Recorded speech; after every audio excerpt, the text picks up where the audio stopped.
This morning, Robert Smalls, the father who got arrested for the questioning of Common Core in Maryland, had the charges against him dropped by Maryland prosecutors. They said that they're not going to pursue any further action. And, he's been, just all the charges have been dismissed. Basically, I'm looking for a fancier word than that, but nonetheless, let's remember why this happened, because all of you, made enough of a stink. Not just me making you make it stink. A lot of other people saying it. Glenn Beck, a lot of people making the point that this is like something we've never seen before what happened to Robert Smalls.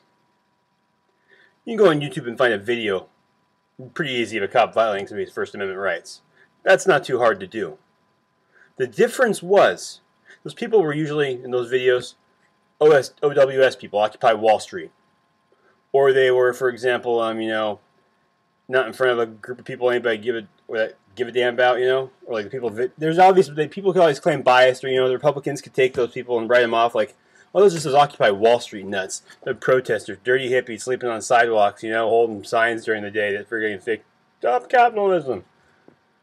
But that's not how this happened. This was you and me in a room, people like us, people concerned about their children's future and education, questioning the quality of that education and what it was going to give them as far as opportunity in life. And the person who did the questioning, that slammed that door, Robert Small, no less, but he was just another average dude, another average dad, concerned parent. These weren't Occupy Wall Streeters that anybody could write off. These weren't nutty people that were sitting there watching it happen, It was you and me that happened to and that watched and did nothing. We've seen nothing like this. Believe me, if nobody said anything about it, nobody made it stink, that video of it wasn't out there. If that video had never been taken, nothing would have happened. Even people made us think about it. That video is what sold this to the people of how wrong it was. Not that it needed to be sold, but it showcased the evil of the situation. And there's no questioning it at that point. Sometimes you need that because, people will try to equivocate stuff and minimize it. And when you have it like that in video, you can't do that. And they couldn't. Now, where I'm going with this is that if we had not made the stink we made, all of us concerned citizens that care about Robert Smalls and freedom and being able to have our First Amendment rights, they would be charging him still right now, and he'd definitely go to jail for, I don't know, however long that the judge sentenced him for, but he'd be convicted, I'm sure. Once you get in a courtroom, it's kind of hard. They got you at that point. You got to get it like this case before it goes to a court, before it's sitting in front of a judge. You can get the prosecutor to ever bring the charges. That takes a lot of effort and a lot of people saying something. I know I called the police department several times in Towson, the Baltimore PD district. I know lots of people I tweet to, and got over 10,000 you guys now, by the way. Thank you for hitting 10,000 followers here today. Thank you everybody that listens. But because we made a stink, they couldn't do it quietly. In this event, I fear that we see this all the time. Something happens, they go over the line, and they see the outrage it causes, and they back up from us. They back down. They drop the charges. They do this. They do that. Whatever they do, they minimize the damage now at this point. Because they don't want to have our rights die in front of God and everybody. They want to do it quietly in a back alley, and one day we look up and realize that they're gone. They're trying to steal the power of what we watched from it. What we watched from us. They're trying to take that anger you felt and go, oh no, look, see, we solved that problem. There's no worries now. They know they can't do that. No, they don't. No, they do not. That attitude that cop had that did that to Mr. Small is an attitude that is deeply seated in law enforcement and does not disappear just because this happened. This event and the charges being dropped did not randomly, all of a sudden, by sheer happenstance, change the attitude of law enforcement in America. Don't beguile yourself with that lie. Don't tell yourself we've solved that and nipped that one in the bud. Don't let them rob the power of this moment from you. What you watched was unprecedented. Never seen before in that kind of degree. And more importantly, a bunch of American people like you and I sat there, and we've never seen that. We've never seen this. Them do nothing. Hundreds of people watched a man get dragged off and did nothing. Every cell phone these days just about has a damn camera on it. Why is there one video? Why were you not all filming this? Because really, this having ended up being chalked out to a victory is because of one lady with a camera that was recording it. What if she wasn't? What if that was not how this played out and that was not how this happened?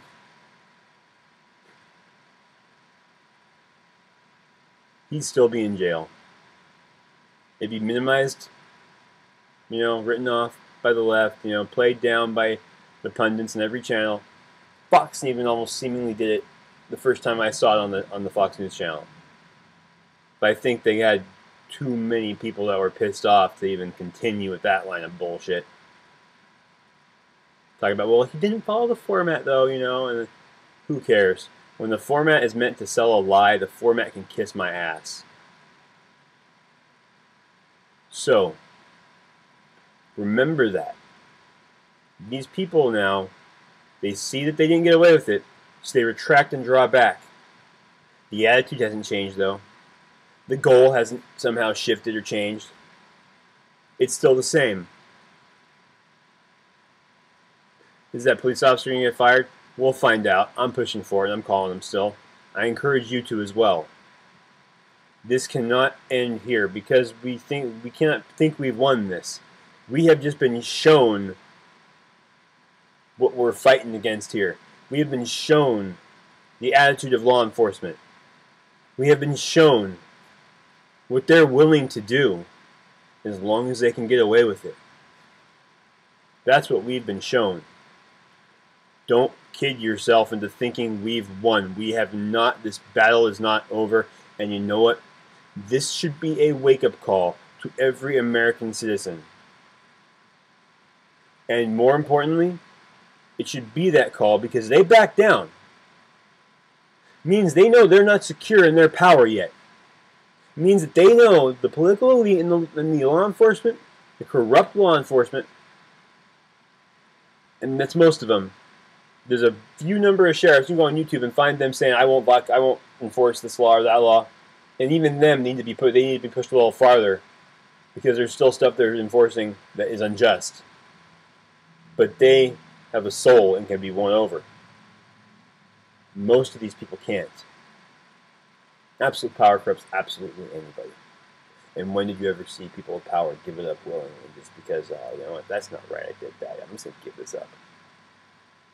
Bullshit never happens. So, do not consider us victors. Consider us just enlightened to their tactics and their intent and how far they're willing to take this whole game. That's all we've become privy to. Not victory, just enlightenment. This should be just as much of a sign as I said it was at first. That law enforcement, if they give you an unjust law where you are not violating anybody's rights, whether it's not driving with a driver's license or smoking weed or whatever, if you're not harming anybody else, it's not a crime. Crime requires victims. They turn us into victims and call us criminals, like they tried to do to Robert Smalls. We should all be willing when this happens to be patriotic and stand up for our Constitution and what's right. To be the hero and the change we all want to see in our country. And not only that, we should all be willing to become those rebel outlaws like our founders were. Because I'm sure the British called them that. In fact, no, they did. So, be Robert Smalls. Be Robert Small. His name doesn't do him justice, does it? Wish it was like Robert Large or Gargantuan. He became a hero in an instant, I think. I think he should be the catalyst for everybody waking up. Because, I mean, think about what's worse than what you saw in that room that night when he got arrested. The pushing, the prying out the door, the pulling out of the badge like it means he has more rights than you. The cop, he pulls it out. And the handcuffs, sheer intimidation. What's worse than that? Doing that to a free man, only speaking his mind. Do you want to find out? If they're willing to do that, this has to stop right now. Because any worse than that, I'm not going to try to imagine where they go from there. I'm not going to try to guess what's next. Because you know what? I'd rather not find out. I have a feeling we will. Because I think people are just going to take this as a victory, write it off, and chalk one up for us, for the good guys. When really, we've only just been shown how they're willing to play the game. So, that being said, now that you're enlightened, it is time to start exercising your rights. Openly and unabashedly. Even if when they come and they mess with you, you're alone, get the quick video app for your iPhone and for your Android if you got one. You can stream live to the internet while you're recording so they can't delete your phone records. But do that kind of stuff. You know, go out with people and protest and hold signs, you know, about the death of American freedom and, you know, signs saying guns secure the rest of our Constitution. Do whatever you put, whatever sign you feel that displays your patriotism at best, and hold it high. And purposely use your rights that you know are yours, but they think aren't. And then when they come, and they try to arrest you, don't let them. Hold those signs and horns with 50 people. I know where I live, there's not 50 sheriff on duty in Ventura County at one time in this area. If we made a line said, you are not arresting him, and went around somebody that wasn't doing anything wrong, we all saw it, they wouldn't do it. They couldn't. We have to show them that we have the power, that we are not afraid of the tyranny they present, and we will do what it takes to stop it in its tracks. If we do any less, we don't deserve that freedom. Men fought and died and showed great hope in their sacrifice for this country. Even in wars, you could say bankers' cause, whatever, you know what I mean? I may agree with you on all those points, but the thing is, though, that's not important. The guys that go fight usually do it for the right reasons. The politicians are the assholes doing it for all the wrong ones, not the men taking the bullets. And so in their sacrifice, I will say again, they show great hope for this country. Saying, you know, through my sacrifice, I will do what I can to make liberty and our country live. You are not worthy of that if you will not do this small thing. Like, use your rights and not submit when somebody violates them. When you see them being violated, and when you're all out protesting together, whatever you're going to plan on doing, whatever you do to show your rights and they're yours, you don't circle around them and say, no. Tell the cop, don't touch him. Do not threaten violence against the officer. But say, you will not touch him. These people and me are watching you right now try to violate his rights. I'm letting you know that's unacceptable, officer. And you, sir, need to get in the right side of things. Because you know what, eventually, somebody you care about is going to have a freedom that they like to enjoy taken away. And what side will you be on then? Probably not where you're standing now. And point that out to them. That's why I make my videos, but when I go out and do stuff, I'm usually in a group. I'm trying to start filming that stuff and start putting some of it up. I'm telling you, numbers are your friends. Groups of like-minded patriots are your allies. You want to find out how your neighbors think? Go around the neighborhood with a sign saying, I support gun control, and this is on we support it with a gun-free home, and see what your neighbors say. It lets you know who the leftists are, who the progressives are, and who your patriots are in your neighborhood. When you find out who they are, the patriots, go talk to them. Say, hey, be honest with them right after you do. When you find out those people are patriots, you can be honest with them right in front. Say, hey, I'm just doing this. I want to know where my neighbors stand. I want to build a little network here in a neighborhood of like-minded patriots. There's nothing weird about that. That's called being prepared. It's called getting people to be aware, making friends, and finding out who's on what side, because it will be important at some point in time in all this. Robert Small, thank God you are free, and thank God you will not be charged. You are a hero to many Americans, because even in the face of the fist coming down on you, you may not feel like this, and you may not say so, but I feel the way I do regardless. You saw authority in front of you, telling you were wrong when you knew you weren't, and you refused to be quiet. To the last second we saw you in that video, when you got slammed into that door and were forced out of that building, you were still talking, my friend. And that makes you an American. The one man, one person, one human in that room in Maryland. I'm proud to say, well, I'll give the lady at the camera the credit. One of the two people in the room I am proud to say are my fellow Americans. Everybody else in that room, some more than others obviously, have a lot to work on. 300 of you sat there and did not stand up and deny that officer the ability to infringe on another human being's basic rights.